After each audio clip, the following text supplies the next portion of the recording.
Hello everybody, my name is Brianna Bilo and I'm a meteorologist here with the National Weather Service office in Grand Junction, Colorado, and this is your fall 2025 seasonal weather summary.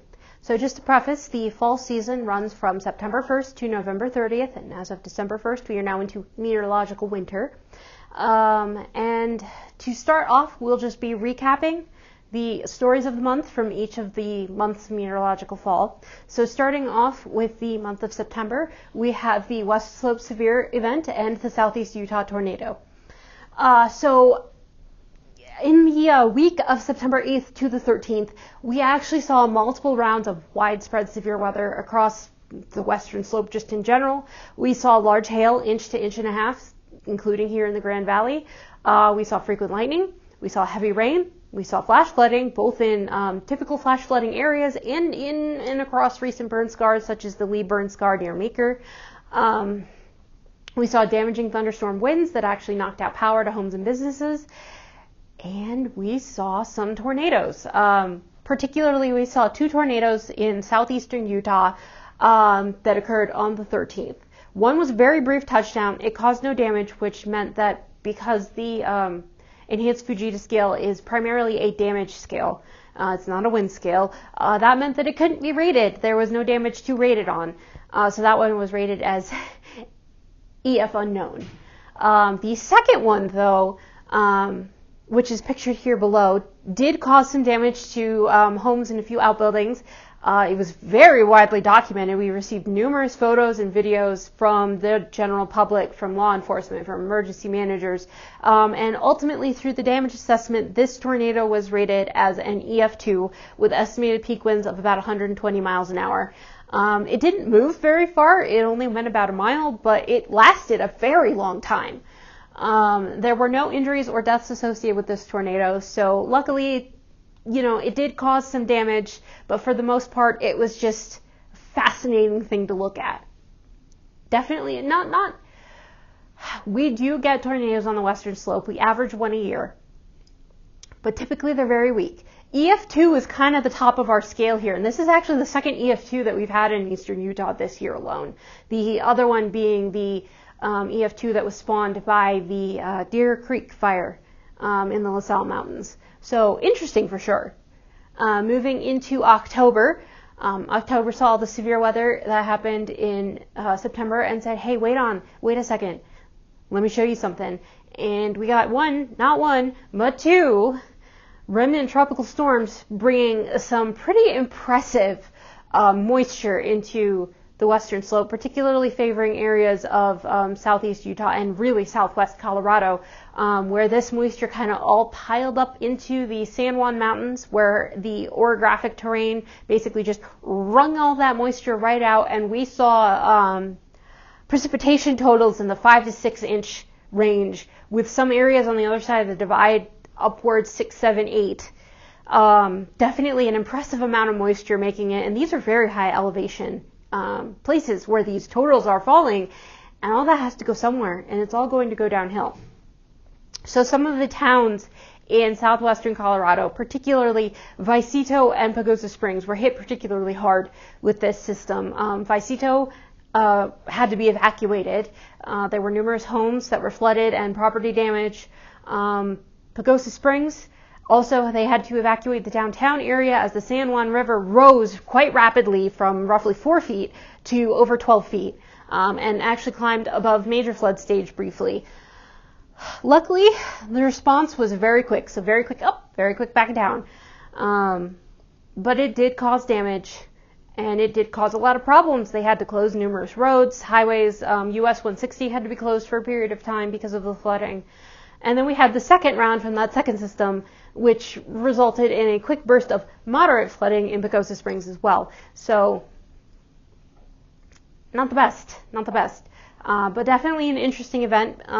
It was being compared to previous events such as a flooding event that occurred in the 1970s and the hurricane in the 19-teens, although that one really impacted the Animas Basin and the Durango area a little bit more than the Pagosa Springs region. But we also definitely saw a bit of a benefit from the increased water control infrastructure in the region. So think reservoirs, that kind of thing, which definitely helped keep this from being even worse. Like the Vallecito Reservoir particularly was there to just soak up all of this moisture before it could go even further downstream and cause even more problems. So take that as you will. And then for the November story of the month, we have a little bit of a different one. This isn't weather in your traditional sense. This is space weather. So this was the show-stopping aurora. So in the days leading up to Tuesday, November 11th, there were not one, but two coronal mass ejections. So this is the blasting forth, essentially, of very charged particles from the outermost layer of the sun into space. And every once in a while, they are blasted directly at Earth. And these two both happened to be directed at Earth, and they both arrived at roughly the same time. And when they began to interact with the Earth's magnetic field, that's when we started to visually see the effects. But also, in the lead up to this, the Space Weather Prediction Center, who is the one kind of in charge of this sort of area of meteorology, was out there, advertising this, briefing it to infrastructure companies, people who work with communications, with satellites, with the electrical grid, because these really strong geomagnetic storms can wreak havoc with all of that stuff. And so knowing ahead of time that this is coming means that these infrastructure companies can, take precautions, do what they need to do to shift where things are and what's being used in order to minimize the impact as much as possible. And you probably didn't even notice that there was an impact at all, outside of getting to see some pretty glorious aurora borealis. So when the other impact that we see when these charged particles, the solar wind, interacts with our magnetic field is that we get to see these really beautiful northern lights. And in the southern hemisphere, they have the aurora australis, so the southern lights. This photo is actually from one of my coworkers. I was also out that night. My parents actually called me to say, hey, go take a look, because they were seeing photos from around the country, and I could see them from my backyard. And I live in town, so there's plenty of lights, and I could see them from my backyard. So these lights were able to be seen as far south as northern Florida, Alabama. They were able to be seen with the naked eye in metropolitan areas, Chicago, Seattle, where there's a lot of light pollution. This was a very intense event. And it was stunning. If you've never seen the Northern Lights and you want to, keep your eyes peeled. We are just coming off of a period of solar maximum, so that's heightened sun activity when we will typically see these really strong aurora events. So just, keep an eye on things. Take a look at the SWPC, Space Weather Prediction Center website. They'll keep you up to date.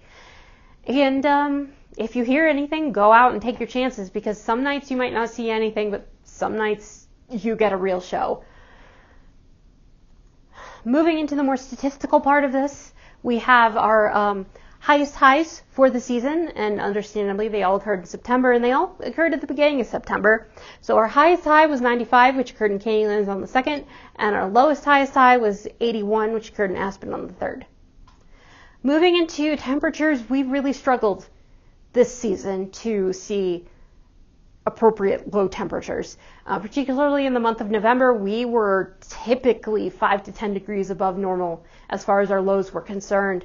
So you'll kind of see that some of these low temperatures are a little bit scattershot. Some of them occurred in November. When they occurred in November is all over the place. Some of them were on the 9th, some of them were at the very end of the month, and some of them occurred at the end of October.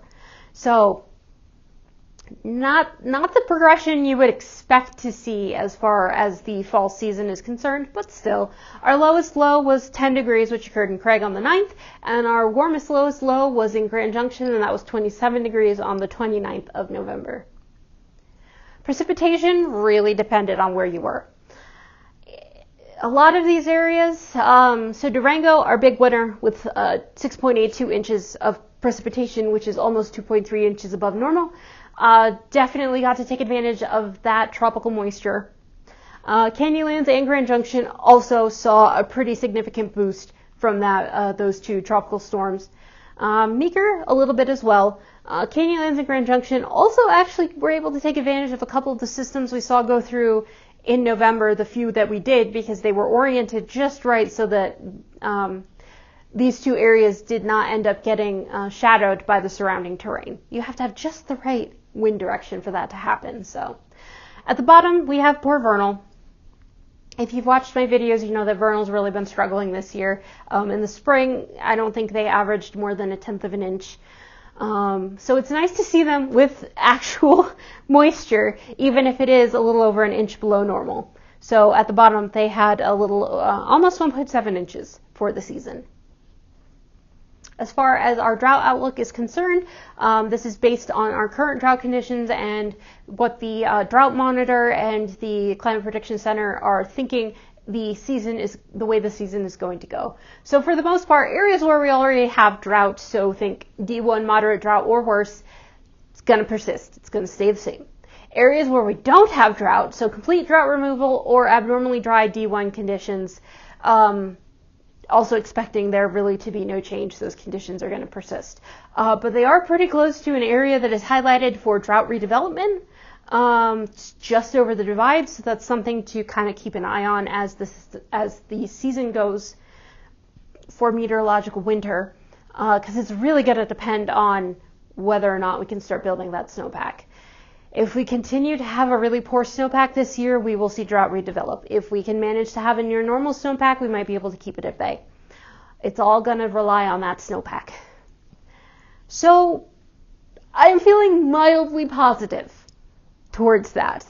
The Climate Prediction Center for the winter season is favoring slightly above normal temperatures. So this is a 33 to 40% tendency towards above normal temperatures, where there is equal chances of above or below normal temperatures across northwest Colorado and into northeast Utah. Basically, there is a little bit of a signal that will be warmer than normal for most of the area. There's really no signal the further north you go. And then there's a signal for below normal temperatures the further north you go.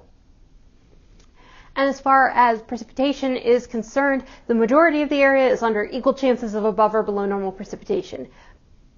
Basically, that means there's no real strong signal in either direction. To our north, there is a signal for above normal precipitation. To our south and into some of our southern mountains, there is a signal for below normal precipitation. This is a fairly typical La Nina pattern.